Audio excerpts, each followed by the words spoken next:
देख रहे हैं इंडिया न्यूज और आपके साथ मैं हूं अनुराग मुस्कान। पिछले साल लोकसभा चुनाव के प्रचार का जब आगाज हुआ तो बीजेपी के हाथ देश का सबसे बड़ा मुद्दा लगा था। आपको याद होगा, महंगाई देश को रुला रही थी और 100 रुपए किलो तक प्याज खरीदने वाले करोड़ों लोग मन बना चुके थे कि इस बार यूपीए 2 की सरकार को बाहर का रास्ता दिखा देना है और मोदी को देश की कमान सौंप देनी है। अब जबकि नरेंद्र मोदी सरकार में है तो लोगों की उम्मीदें बड़ी हैं कि प्रधानमंत्री नरेंद्र मोदी महंगाई पर काबू पाएंगे, लेकिन आसार ऐसे नहीं दिख रहे। प्याज की कीमतें इस साल भी तेजी से बढ़ रही हैं। पिछले एक हफ्ते के अंदर ही प्याज के दाम दोगुने हो गए हैं। दिल्ली, मुंबई में प्याज के दाम 30 रुपए किलो तक जा पहुंचे हैं। कमजोर मानसून से आगे हरी सब्जियां, दालों और आलू में भी आग लग चुकी है, जिसके बाद बीच बहस का बड़ा सवाल यह है कि क्या इस साल भी प्याज लोगों के आंसू निकालेगा। और सवाल यह भी है कि अब प्रधानमंत्री नरेंद्र मोदी महंगाई पर काबू कैसे पाएंगे।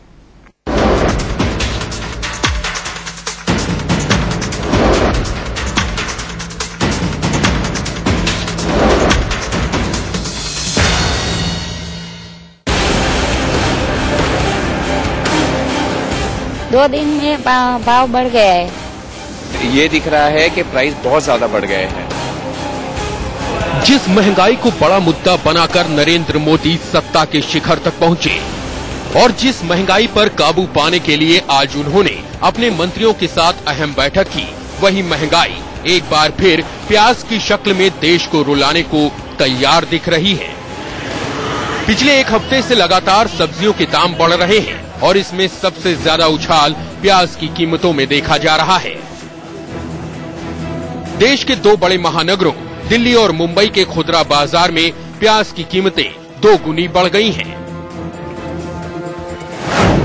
1 जून को दिल्ली और मुंबई में बिकने वाले प्याज की कीमत महज 10 से 15 रुपए थी, लेकिन अब दिल्ली में यही प्याज 20 से 25 प्याज की कीमतें 2 गुनी बढ़ गई हैं। 1 जून को दिल्ली और मुंबई में बिकने वाले प्याज की कीमत महज 10 से 15 रुपए थी, लेकिन अब दिल्ली में यही प्याज 20 से 25 रुपए प्रति किलो और मुंबई में 25 से 30 रुपए प्रति किलो में बिक रहा है। 2 दिन में भाव बढ़ गया है। तो पहले मैं 1 किलो खरीदती थी, तो अभी मैं आधा किलो ही खरीद पाऊंगी। हम लोग ये एक्सपेक्ट कर रहे थे कि नई सरकार आएगी तो ऑब्वियसली प्याज के दाम कम हो गए। प्याज के दाम क्या, मतलब ऑल वेजिटेबल्स कम हो गए, बट अनफॉर्चुनेटली ये दिख रहा है कि प्राइस बहुत ज्यादा बढ़ गए हैं। प्याज के दाम अचानक आसमान छूने की बड़ी वजह है नासिक मंडी में प्याज की कीमतों में आई उछाल। देश की सबसे बड़ी प्याज मंडी नासिक में होलसेल में प्याज 15 से 20 रुपए प्रति किलो मिल रहा है। इसी वजह से अलग अलग शहरों के बाजार तक पहुंचते पहुंचते यही प्याज 5 रुपए प्रति किलो महंगा बिक रहा है।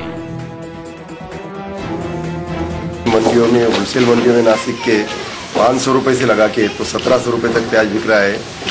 बीच में जो बारिश और गारपीट हुई थी, जो बर्फ गिरी थी, उसकी वजह से माल काफी खराब हुए थे। तो जो हल्के माल है वो कम दाम में बिक रहे और अच्छे मालों की तादाद बहुत कम होने की वजह से अच्छे माल थोड़े ऊंचे दामों से बिक रहे हैं। जानकारों का मानना है कि ऐसा कमजोर मानसून की वजह से हो रहा है और आने वाले दिनों में प्याज के दाम में और आग लग सकती है। ठीक पिछले साल की तरह जब कई शहरों में प्याज के दाम 100 रुपए प्रति किलो तक पहुंच गए थे, लेकिन दिक्कत ये भी है कि ऐसे माहौल का फायदा बिचौलिए और जमाखोर भी उठाने की तैयारी कर चुके होंगे। ऐसे में बड़ा सवाल ये है कि प्याज की कीमतों पर काबू कैसे पाएगी नरेंद्र मोदी की सरकार। प्याज की कीमत बढ़ गई है, दुकान ने माल की आवक नहीं करके प्याज की कीमत बढ़ गई। तो नई जो प्याज आ रही है इस वक्त हमें 18-19 रुपए किलो पड़ रही है इस वक्त। अभी वो 18-19 रुपए किलो अभी उसका रेट खुला है। अभी हम लोग उसको बेचेंगे 22 रुपए किलो। काफी फर्क पड़ जाएगा। अभी मान लीजिए जैसे 14-15 रुपए मिल रही है, अगर 20-25 तो समझ लीजिए 50%, 50-75 तो हो गया। केंद्र सरकार का कहना है कि वो प्याज की कीमतों पर नजर बनाए हुए है और जब भी जरूरत होगी जरूरी कदम उठाए जाएंगे, लेकिन महंगाई हर तरफ से हल्ला बोल रही है। कमजोर मानसून का असर दाल और आलू के दाम पर भी पड़ रहा है। एक हफ्ते में कई तरह की दालों की कीमतें 5 से 10 रुपए किलो के हिसाब से बढ़ गई हैं। दिल्ली की ओखला मंडी में हर किस्म का आलू भी 8 से 13% के बीच महंगा बिक रहा है। ऐसे में सवाल ये भी दिलचस्प हो गया है कि तेजी से बढ़ती महंगाई पर रोक लगाने के लिए कौन सा रोड मैप तैयार करेंगे मोदी। इस संकट से देश को बाहर कैसे निकालेंगे Modi. Bureau report, India news. महंगाई कम करना जो सरकार का सबसे प्राथमिकता पर एजेंडा था, अब उसी एजेंडे को देखा जा रहा है सबसे बड़ी चुनौती के तौर पर। हमारे साथ इस अहम मुद्दे पर बातचीत करने के लिए डॉक्टर विजय सोनकर शास्त्री, जो कि नेशनल स्पोक्स पर्सन है बीजेपी के, वो जुड़ रहे हैं। हमारे साथ पंकज शर्मा, कांग्रेस के स्पोक्स पर्सन, जुड़ेंगे।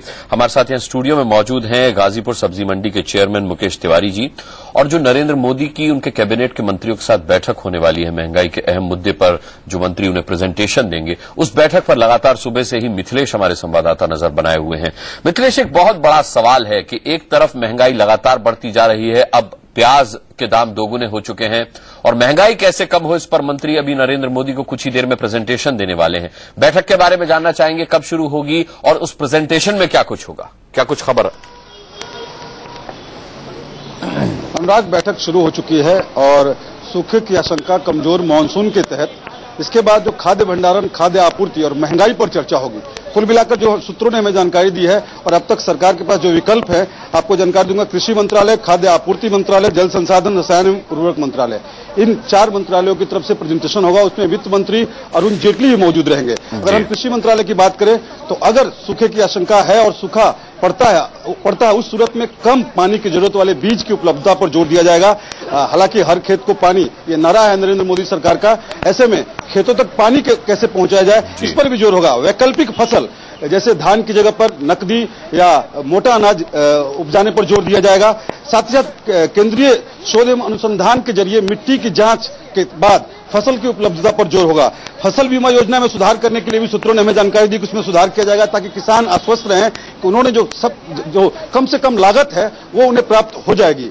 किसानों के लिए कर्ज की उपलब्धता पर भी जोर दिया जाएगा। और इसी तरह जल संसाधन मंत्रालय के पास जो प्लान है उसकी बात करें तो जलाशयों की स्थिति क्या है, इस पर अपनी तरफ से प्रेजेंटेशन देंगे मंत्री नरेंद्र मोदी सरकार को। मानसून कम हो तो जलाशयों में पानी कैसे हो, उसके लिए एक तरह से सब्सिडी, चूंकि डीजल सब्सिडी की जरूरत पड़ेगी, ऐसे में वित्त मंत्रालय से उनसे भी संपर्क किया जाएगा और वहां भी इसमें कोशिश की जाएगी कि सब्सिडी के लिए पहले से बंदोबस्त किया जाए। साथ ही साथ खाद्य एवं आपूर्ति मंत्रालय की बात करें अगर हम, तो हालांकि जो नॉर्म्स है स्टॉक का, उससे डबल स्टॉक अभी है, इसलिए कृषि मंत्री ने भी अब से कुछ दिन पहले देश को आश्वस्त किया था कि स्टॉक में कमी नहीं आएगी, उसकी आपूर्ति भी की जाएगी। हालांकि एफसीआई के जरिए जो गोडाउन में भंडारण है उसको व्यवस्थित करने की बात की जा रही है। भंडारण, गेहूं चावल की उपलब्धता बाजार में कैसे हो, स्टॉक लिमिट, क्योंकि अभी तक यह है कि मंडी के बाहर जो फल सब्जियां जो तत्कालिक जो इस्तेमाल की होती है वो। मिथिलेश, कल भी ये कहा गया था कि प्याज की बढ़ती कीमतों पर सरकार की नजर है और जरूरी कदम उठाए जाएंगे। कदम कैसे उठाए जाएंगे? प्याज की कीमतें तो अब काफी तेजी से बढ़ रही हैं।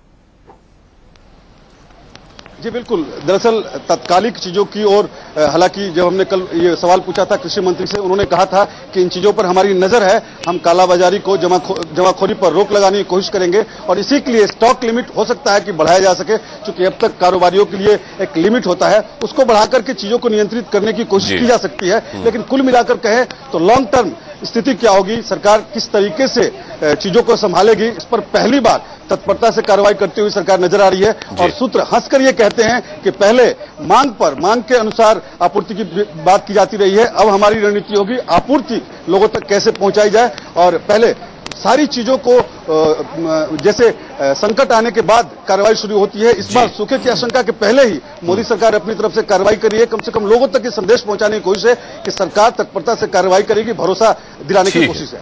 ठीक है मिथिलेश, लौटेंगे आपके पास। हकीकत क्या है ये मुकेश तिवारी जी से बेहतर कोई नहीं बता सकता, क्योंकि आप गाजीपुर सब्जी मंडी के चेयरमैन हैं। मुकेश जी, प्रॉब्लम क्या है, दिक्कत क्या है, प्याज के दाम क्यों बढ़ रहे हैं? इसके पीछे कालाबाजारी है या फिर वाकई में खराब मौसम इसके लिए जिम्मेदार है? देखिए, पहले तो ये निश्चित हो कि कुल कितने प्रतिशत प्याज जो है कम उत्पन्न हुई है, उसके अनुसार जब आप देखेंगे तो आपकी समझ में आना शुरू होगा कि भाई ये कहीं पर स्टॉक हो रहा है या कहीं कालाबाजारी है। आपको कह रहा हूं, पिछली बार जब ये मुद्दा उठा था और प्याज की कीमतें आसमान छू रही थी, उस वक्त भी कृषि मंत्री जो थे शरद पवार, वो इसके दायरे में, घेरे में आए थे और ये कहा गया कि भैया इसके पीछे तो कालाबाजारी हो रही है, न मानसून जिम्मेदार है न कमी जिम्मेदार है। देखिए, पिछली बार जो प्याज का रेट था वो आप अक्टूबर, नवंबर, दिसंबर की बात कर रहे हैं। ये जो है अलग महीना है, ये जून महीने में आप बात कर रहे हैं। अक्टूबर, नवंबर, दिसंबर में जो था उससे पीछे जो सूखा पड़ा था उसकी वजह से प्याज की जो कमी थी उस कमी को लेकर ये सारी प्रॉब्लम्स जो है सामने आई थी। वो रेट जो है मंडियों में जो है 55 रुपए 60 रुपए तक चला गया और जो अंततः कहीं तक स्थिति फुटकर में जो है 80, 90 या 100 तक की भी बात आई है सामने। अब जो जून में हमारे पास खुदरा मूल्य में देखें तो ज्यादा फर्क नहीं है। नहीं, खुदरा मूल्य में अगर आप देखेंगे तो इस समय जून में पिछले जून के मुकाबले तो 1 रुपया लगभग कम है, लेकिन जो महाराष्ट्र वाला है वो 50 पैसे कहीं ज्यादा है। जी, वजह क्या है इसकी?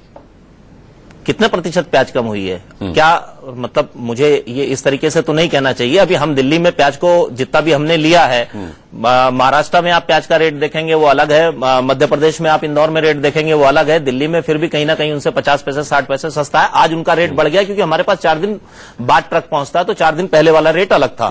मैं यहां पर यह कहना चाहता हूं कि अगर हम प्याज को निर्यात भी कर रहे हैं, क्या अभी तक एमईपी डिसाइड हो पाया? अभी तक एमईपी भी डिसाइड नहीं है, निश्चित नहीं हुआ है कि क्या है।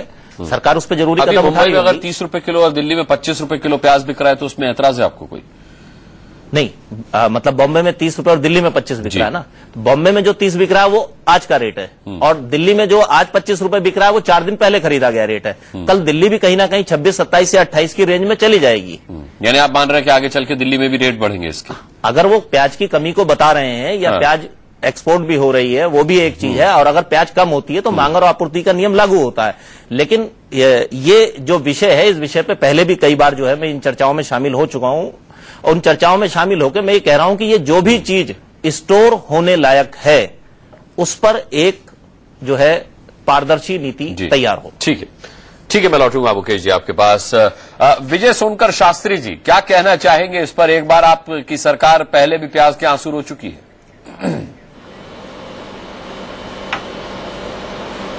देखिए, अगर मूल्यों का बढ़ना इस प्रकार से जारी होता है तो इसमें सबसे पहले जो काम करना चाहिए वो प्रिकॉशन लेने के लिए बैठक करनी चाहिए। और हमारे प्रधानमंत्री जी ने तमाम संबंधित जो महंगाई से संबंधित मंत्री हैं उन सबको बुला करके उनके साथ वो बैठक कर रहे हैं।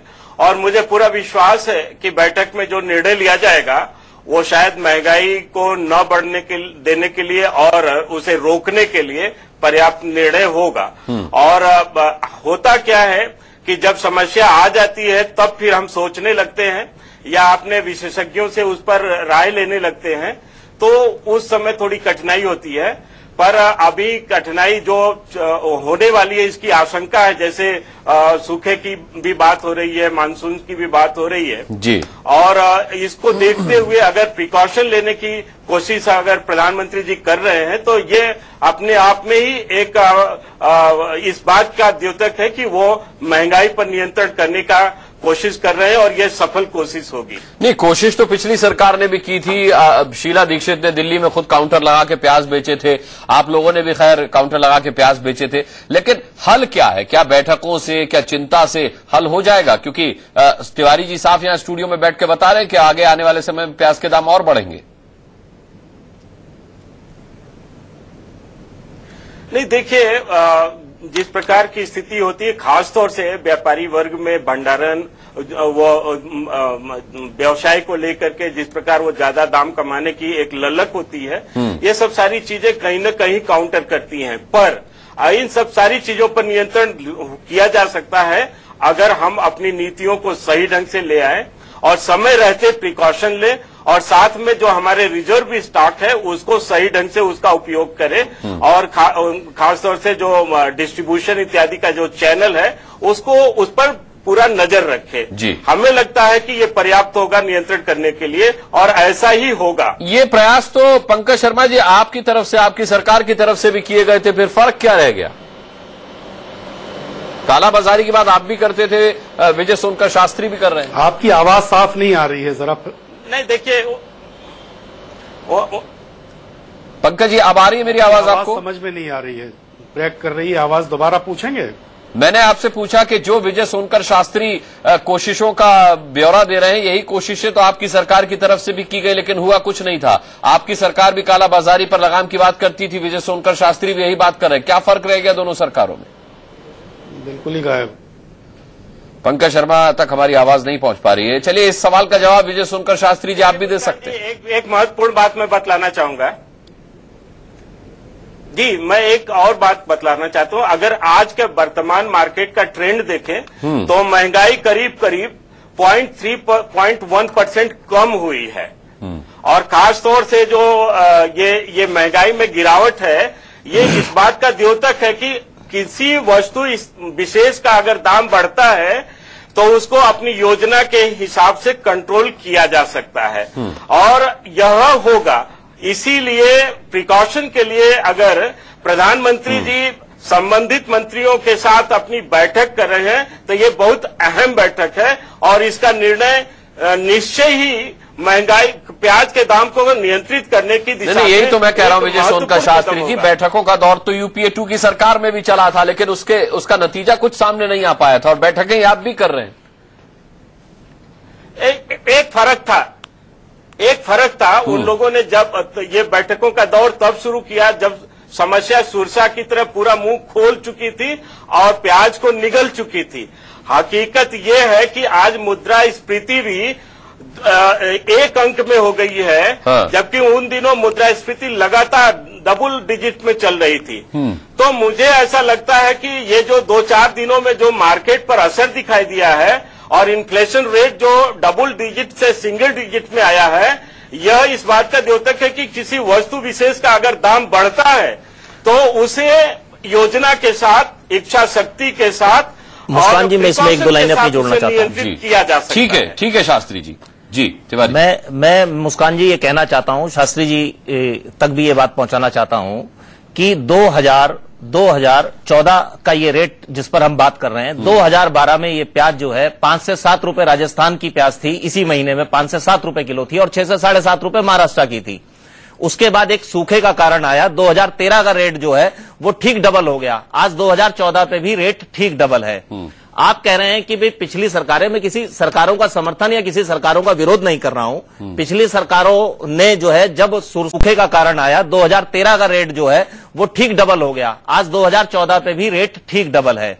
आप कह रहे हैं कि भाई पिछली सरकारें, में किसी सरकारों का समर्थन या किसी सरकारों का विरोध नहीं कर रहा हूं। पिछली सरकारों ने जो है जब सुरसा की तरह मुंह खोल लिया तब एक्शन लिया। मैं ये कह रहा हूं कि सरकारें ही अगर प्याज की वजह से बनी है तो आपको तो पता ही था, ये तो पहले ही तय हो गया था कि जो बरसात ज्यादा हुई है जनवरी, फरवरी और मार्च में, वो प्याज और आलू की फसल पर जो है कुछ ना कुछ फर्क डालेगी, कहीं ना कहीं इसके रेटों पे फर्क आएगा।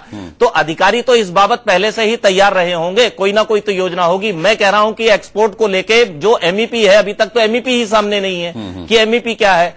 तो ठीक है, आज इस पे एक चिंतन चल रहा है, कल इस पे एक अच्छा निर्णय आएगा, लेकिन कहीं ना कहीं हम दिल्ली जैसे राज्य, हम चूंकि अब कृषि प्रधान राज्य नहीं रह गए हैं, हमें कहीं ना कहीं दूसरे राज्यों से ही सामान लेना होता है, इसी दिल्ली को आपूर्ति देना होता है, हमें ज्यादा दिक्कत है। शास्त्री जी से सवाल का जवाब ले लेते हैं। शास्त्री जी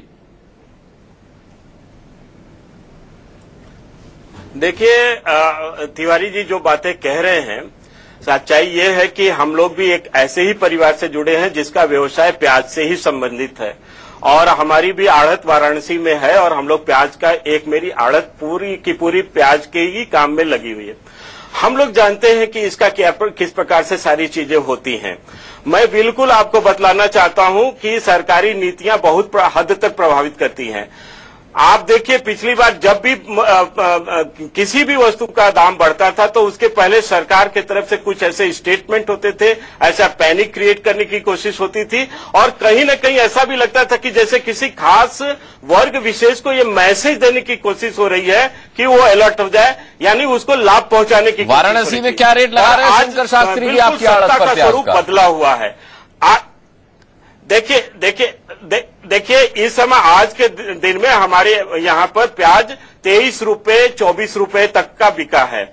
ये आज मैं आपके डिस्कशन में आने के पहले मेरे घर पर, ये कौन सा प्याज है? उत्तर प्रदेश का प्याज है, राजस्थान का प्याज है, इंदौर मध्य प्रदेश का है, तिवारी जी कहीं का भी प्याज हो, रेट तो बढ़ाकर बेच रहे हैं। सर सब प्याज का रेट अलग है, हर प्याज की क्वालिटी अलग है। राजस्थान फिलहाल सस्ता है।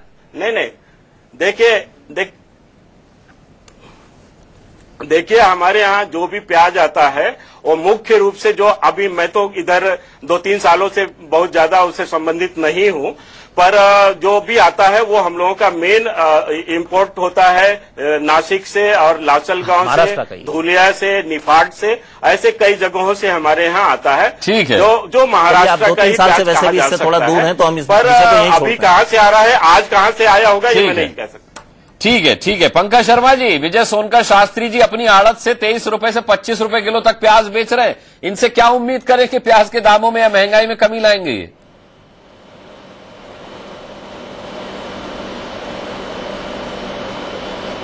अरे सिर्फ प्याज का या इसका सवाल नहीं है, महंगाई एक दूसरा मसला है। जिस तरह की मानसून की स्थितियां आने वाली हैं उसमें सरकार को इन सब चीजों पर ठीक से निगाह रखनी होगी। और अर्थव्यवस्था से जुड़े प्रश्न हैं, ये खाली प्याज पर बहस करने से क्या होगा।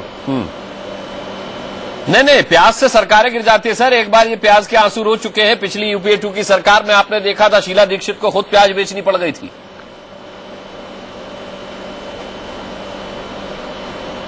हाँ, प्याज से सरकारें गिर जाती हैं, प्याज से सरकारें बनी भी हैं, ये आपकी बात सही है। मैं ये निवेदन कर रहा हूं कि महंगाई, बढ़ती कीमतें, जरूरी चीजों की जो कीमतें हैं वो अर्थव्यवस्था से जुड़ा एक बहुत महत्वपूर्ण मसला है और उस पर गंभीरता से विचार करना चाहिए। जिस तरह के मानसून के हालात इस साल पैदा होने हैं, हमारी जो यूपीए की सरकार थी उसने 10 वर्ष महंगाई पर अच्छी तरह काबू करके रखा और इन्फ्लेशन के रेट को काफी हद तक काबू में रखा। अरे कहाँ रखा सर, आप अपनी आने वाले दिनों में क्या करती है। नहीं, पंकज जी, आप अपनी पीठ तो थपथपा ही नहीं सकते। मैं तो आपसे ये कह रहा हूं कि क्योंकि बीजेपी का एजेंडा है कि वो इन्फ्लेशन से पहले फूड इन्फ्लेशन कम करेंगे, सकते तो आपको लगता है ये कर पाएंगे? कौन सी नई बात है इसमें? ये तो हर सरकार का एजेंडा होता है, कोई अनोखी बात थोड़ी हो रही है। नहीं, आप नहीं कर पाए को लेकर, मानसून की स्थिति को लेकर, बढ़ती कीमतों को लेकर बैठ के कोई पहली बार थोड़ी। हम तो कर पाए, हम क्यों नहीं कर पाए? ग्लोबल सिचुएशन की वजह से 2009 में एक बार इन्फ्लेशन का रेट बढ़ा तो 2011 तक आते आते हम लोग उसको 6.7 तक ले आए। अटल जी के वक्त में 98 में 15.3% था इन्फ्लेशन का रेट। जी, यूपीए का रिकॉर्ड तो इस मामले में बहुत अच्छा रहा है। हाँ। आपका रिकॉर्ड कैसा रहेगा विजय सोनकर शास्त्री जी? यूपीए से बेहतर रहेगा या फिर उनसे भी नीचे? देखिए अनुराग जी, एक बहुत बड़ा देश में परिवर्तन हुआ है। खास तौर से जो इस समय एनडीए की सरकार है और नरेंद्र भाई मोदी जिस रूप में इस देश के प्राइम मिनिस्टर बने हैं, उनको एक एक चीज का दाम का स्वयं जानकारी है। मुझे नहीं लगता कि पिछले प्रधानमंत्री मनमोहन सिंह को बाजार में कभी जाने का अवसर भी प्राप्त हुआ रहा होगा। ठीक है, इसलिए मुझे पूरा आप भटक रहे हैं। ऐसे व्यक्ति शास्त्री जी, आप भटक रहे हैं कि किस तरीके से मंत्री लोग जो प्रेजेंटेशन आज प्रधानमंत्री को देने वाले हैं, उसके बाद किस तरीके से महंगाई पर आप लोग काबू करेंगे, कैसे प्याज के रेट आप कम करेंगे, ये देखने वाली बात होगी। फिलहाल इस बहस में जुड़ने के लिए सभी का बहुत बहुत धन्यवाद करना चाहेंगे। एक छोटे